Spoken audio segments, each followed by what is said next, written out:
చాలా మందికి వాస్తు గురించి సందేహాలు ఉంటాయండి. మాకు వాస్తు దోషం ఉందంటున్నారు. సొంత ఇల్లు ఏం చేయాలో అర్థం అవ్వట్లేదు. పలానా గురువు గారిని ఒకసారి సంప్రదిస్తే వాస్తు దోషం చాలా ఉంది ఇంటికి. ఇవి మీకు చాలా అనర్థాలు తీసుకొస్తుంది. లేనిపోని సమస్యలు ఎదుర్కొంటారు. ప్రస్తుతం ఎదుర్కొంటున్నారు కూడా అని చెప్పారు. అంటే ఎందుకు వస్తాయి ఈ సమస్యలు? వాస్తులో నిజంగా అటువంటి శక్తి ఉంటుందా? ఇవి నివారించుకోవాలంటే ఏంటి పరిహారాలు? కొన్ని స్టాండర్డ్ ఉంటాయమ్మా. స్టాండర్డ్ అంటే ఏంటి?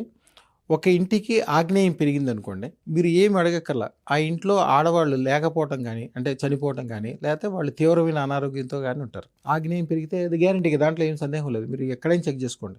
ఈశాన్యంలో కనుక వాళ్ళు బాత్రూమ్, లెట్రిన్ కానీ బాత్రూమ్ కానీ కట్టి ఉంటే ఆ ఇంట్లోకి వెళ్ళి చూడండి, ఆ ఇంట్లో ఒకళ్ళైనా క్యాన్సర్ పేషెంట్ ఉంటాడు. ఎవరికైతే నైరుతిలో సింహద్వారం పెట్టుకుంటారో ఆ ఇల్లు రాజును కూడా బికారు చేసేస్తుంది. మీరు వెళ్ళి గమనించుకోవచ్చు. ఆ ఇంట్లో ₹1 ఉండదు. బంగారాలన్నీ తాకట్టు పెట్టేసి ఉంటారు. వాళ్ళు తాగుబోతులు, తిరుగుబోతులు అయి ఉంటారు. కదల్లేని మెదల్లేనట్టు అయిపోతుంది. ఒక మనిషి మీద కనుక ఇదివరకు రోజుల్లో నువ్వు శిలా విగ్రహం అయిపో అని చెప్పి శాపం పెడతారు కదా. శిలా విగ్రహం అంటే వాళ్ళు నిజంగా శిల అవ్వరు. వాళ్ళు కదలలేకుండా మెదలు బతుకంతా భారం అయిపోతుంది వాళ్ళకి. అది శిలా విగ్రహం అంటే. నైరుతిలో కనుక సింహద్వారం ఉన్న వాళ్ళు ఎవరినైనా చూడండి ఉంటుంది, అట్లాగే ఉంటుంది. ఇంట్లో కొంతమంది అందం కోసం డాల్ఫిన్ బొమ్మలు కానీ చేపల బొమ్మలు కానీ హాల్లో పెడతారు. పెద్దగా బ్రహ్మాండంగా పెడతారు, అటు ఇటు పెడతారు. అది ఎవరు పెడతారు? వాళ్ళు చాలా ధనవంతులు చేసుకుంటారు, మామూలు వాళ్ళు కాదు, మంచి ధనవంతులు చేసుకుంటారు. దాంట్లో మీరు వెళ్ళి చూడండి. ఆ ఇంట్లో వాళ్ళందరూ తిరుగుబోతులు, తాగుబోతులు, అప్పులు చేయటము, ఆస్తులన్నీ నెమ్మదిగా అమ్ముకోవటము, తాకట్టు పెట్టుకోవటము, ఏదో చేద్దాం అనుకుంటారు, ఏమీ చేయలేరు. ఎందుకని? డాల్ఫిన్ ఎక్కడ ఉండాలి? చేప ఎక్కడ ఉండాలి? వాటర్ ఉండాలి. హాల్లో వాటర్ ఎక్కడ ఉంటుంది? నీళ్ళలోంచి బయటపడ్డ చేపలాగా ఉంటుంది వాళ్ళు. ఇవన్నీ కూడా ప్రత్యక్షంగా మీరు చూడొచ్చు. అంటే వాస్తు పనిచేస్తా లేదని మీరు అన్నారు కదా, ఆ ఇంటికి వెళ్ళి చూడండి, అవన్నీ ఉంటాయి. ఆ ఇంట్లో ఎన్ని లోపాలు ఉన్నప్పటికీ ఇంటికి కొంతమంది ఇంటి ముందు నెమళ్ళు పెడతారు. ఏ ఇంటికి ముందైనా నెమళ్ళు కానీ, లేకపోతే ఈ సింహద్వారం నెమళ్ళు కానీ, నెమళ్ళ ప్రముఖంగా ఉన్న ఇల్లు ఏదైనా ఇంట్లోకి వెళ్ళి చూడండి, మీరు సందేహం ఉండదు, గ్యారంటీగా ఇంటి వనరు అక్కడ ఉంటాడు. నెమలు ఎగిరిపోయినట్టు ఆయన ఎక్కడో ఉద్యోగం చేసుకుంటానో, ఎక్కడో వ్యాపారం చేసుకుంటానో, ఏదేదో చేసుకుంటానో ఉంటాడు. ఆ ఇంట్లో గ్యారంటీగా ఉండేది అద్దెళ్ళే. వాళ్ళు మాత్రం ఎంజాయ్ చేస్తారు బ్రహ్మాండంగా. ఓనర్ మాత్రం అక్కడ ఉన్నాడు. ఇవన్నీ స్పష్టంగా కనిపిస్తాయి. ఎన్ని లోపాలు ఉన్నప్పటికీ ఆ ఇంట్లో వాళ్ళు సుఖంగా సంతోషంగా ఉన్నారంటే ఆ ఇంటి ఓనర్ అదృష్టం పెట్టుకున్నాడనే విషయం. అలా కూడా ఉంటుందండి. లోపమే ఉండదు. అదృష్టం ఉన్న చోట లోపం అనేది ఉండదు. ఇంటికి వీధి పోటుంది అనుకోమ్మా, ఇంటికి వీధి పోటు ఉంటే కొంత మంచి, కొంత చెడ్డ, కొంత లాభం, కొంత నష్టం అని చెప్పుకుంటారు. ఎప్పటికీ పోటీ అనేది పోటే కదమ్మా. అది ఇటువైపు దగ్గర కూడా పోటే కదా. నైరుతిలో వీధి పోటు ఉన్న వాళ్ళు ఎవరైనా చూడండి అమ్మా, నైరుతిలో ఇంటికి వీధి పోటు ఉంటే ఆ ఇల్లు శ్మశానానికంటే ఘోరంగా ఉంటుంది. అసలు ఎక్కడికి వెళ్ళిపోతారు, ఏం చేస్తారు, ఎట్లా ఉంటారు, ఆ ఇంటికి తలుపులు ఉండవు, దూరబంధాలు ఉండవు, వదిలేసి ఎక్కడికెక్కడికో పోతారు, ఏవేమో జరుగుతుంటుంది. ఇంటికి నైరుతికి వీడిపోతున్నప్పటికీ ఆ ఇల్లు బాగుంది అంటే, మనిషి యజమాని డబ్బులు సంపాదించుకుంటున్నాడు, మంచిగా ఉన్నాడంటే గ్యారెంటీగా ఇంట్లో అదృష్టం ఉన్నట్లు లెక్క. అది చెడే రాదు దాంట్లో. ఎప్పుడైతే అదృష్టం అంటే ఏంటి? పరుసవేది. మీకు చెడు అనేది వచ్చి ఇట్లా తగులుతుంది. తగిలిన తర్వాత పరుసవేది, పొరసవేది ఆ రత్నానికి ఎట్లా తగ్గినా పొరసవేది అంటే బంగారం. దేన్ని ముట్టుకుంటే అది బంగారం అంటాం. అది తగిలి ఇంట్లోకి బంగారం లాగా పడుద్ది. ఇంటికి చెడే లేదు. ఇక దాంతోపాటు కొన్ని విధానాలు ఇస్తాము, కొద్ది మంత్రం ఒకటిస్తాము, ఒక యంత్రం ఒకటిస్తాము. ఇక ఇల్లు పచ్చగా బంగారం అయిపోద్ది. వాళ్ళకి తెలవదు అసలు ఇట్లా ఎట్లాగా ఇన్ని ఘోరాలు జరిగినాయి, ఇవన్నీ ఎంత మంచిగా అయ్యే అవకాశం కూడా ఉందని. కొంతమంది తెలిసి తెలియక అద్దింట్లోకి వెళ్ళినప్పుడు ఎమ్మంటే తెలిసిపోద్ది వాళ్ళకి. అద్దింట్లోకి వచ్చామంటే వచ్చిన కాడి నుంచి ఎట్లా అయిపోయిందని చెప్తూ ఉంటారు, కానీ కదలలేరు. శనిదేవుడు వాళ్ళని కదలనివాడు. మీకు ఇందాక చెప్పాను శని గురించి, వేరే దాని గురించి మాట్లాడుకుంటాం. శనిదేవుడు మందుడు అంటే స్లో, నెమ్మదిగా వస్తాడు. శని తత్వం ఎప్పుడు వచ్చినా, శని మూలాన్ని ఇబ్బంది కలిగినా కూడా ఎమ్మటే చేయాల్సింది ఆ నీలం ఉంగరం పెట్టుకోవటం కాదు.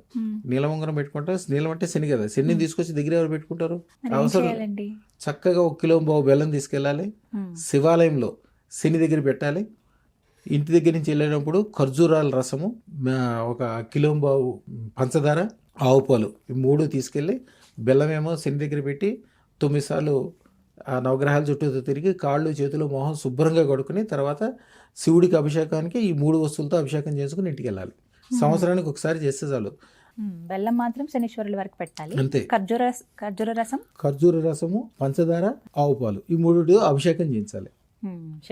వాళ్ళు దాంట్లోంచి బయటకు వచ్చేసరికి, బయటికి 1 గంట సేపు కూర్చోవాలి. గంట భవన్కి బయటికి వెళ్ళేసరికి వాళ్ళకి తెలిసిపోద్ది, మనసు అంతా భారం అంతా దిగిపోయినట్టు, నెత్తి మీద ఉన్న చెడు అంతా వెళ్ళిపోయినట్టు, వెలుగు వచ్చినట్టు.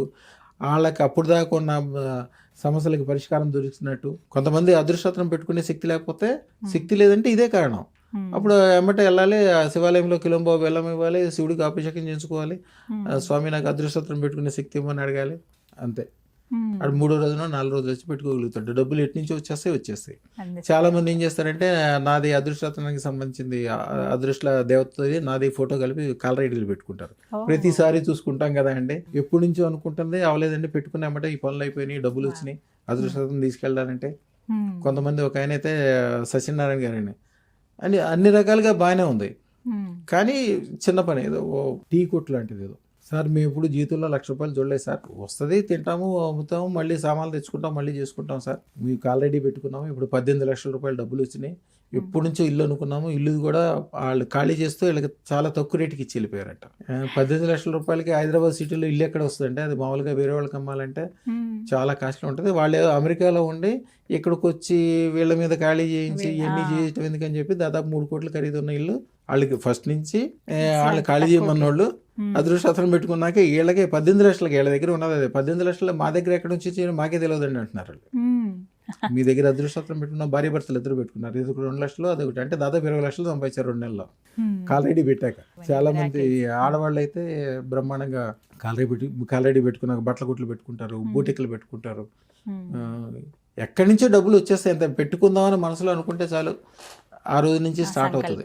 అయితే వాస్తుకి సంబంధించి ఏమైనా సమస్యలు ఉన్నాయంటే గనక సంప్రదించవచ్చు, ఆన్లైన్లో తీసుకోవచ్చు కదండి. బ్రహ్మాండంగా అమ్మ, స్వయంగా నేను వచ్చి నాకు ఇక్కడ ఇది ఉంది బాత్రూమ్ కూలగొట్టాల్సి వచ్చింది, ఇది చేయాలి అది చేయాలని నేను చెప్పాల్సిన అవసరం లేదు.